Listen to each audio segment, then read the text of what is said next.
আসসালামু আলাইকুম রহমতুল্লাহ। 2018 সালে হজের সফরের কিছু অংশ আপনাদের সাথে শেয়ার করব। এটা হচ্ছে হুজুর সাল্লাল্লাহু আলাইহি ওয়াসাল্লামের বাড়ি, এখন বর্তমান লাইব্রেরি। আর এটা দেখতেছেন রাতের আবু বকর টাওয়ার, বড় যে ঘড়ি বিন লাদেন।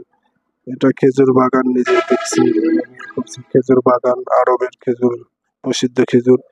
এটা হচ্ছে জাবালে সুর, পাহাড়ের এক অংশ। এখান থেকে পাহাড়ে উঠতে হবে। এটা আম্মাজান খাদিজা রাদিয়াল্লাহু তাআলা কবর আছেন এখানে। আর এটা দেখতেছেন জাবালে নূর পাহাড়। এখানে পবিত্র কোরআনে পাকে প্রথম নাজিল হয়েছিলেন। আল্লাহ তাআলা সর্বপ্রথম এখানে কোরআনকে নাজিল করেছেন। এটা হচ্ছে বুড়ির বাড়ি, যে বুড়ি ওই যে হুজুর সাল্লাল্লাহু আলাইহি ওয়াসাল্লামের রাস্তার পথে কাঁটা দিতেন, সেই বুড়ির বাড়ি। এই সেই বড়ই গাছ, যেটা এখনো এভাবেই আছে। যে সময় হুজুর সাল্লাল্লাহু আলাইহি ওয়াসাল্লামের পথে এই বড়ই গাছ থেকে কাঁটাগুলো পুঁতে রাখতেন বুড়ি। আর যে পিছনে পাহাড়টা দেখতেছেন, ওই পাহাড়ের সবার মাথার উপরে একটা পাথর আছে, বড় একটা পাথর। পাথরটা মনে হচ্ছে এখনই খুলে পড়বে। হুজুর সাল্লাল্লাহু আলাইহি ওয়াসাল্লাম এখানে আমল করতেছিলেন, তো ওই কাফেররা পাথরটা ওইখান থেকে নামাই দিয়েছেন আল্লাহ রাসূলের গায়ের উপরে, কিন্তু এখানে আল্লাহর হুকুমে জিবরাইল আমিন পাথরটাকে ওইখানে আটকাই দিয়েছেন।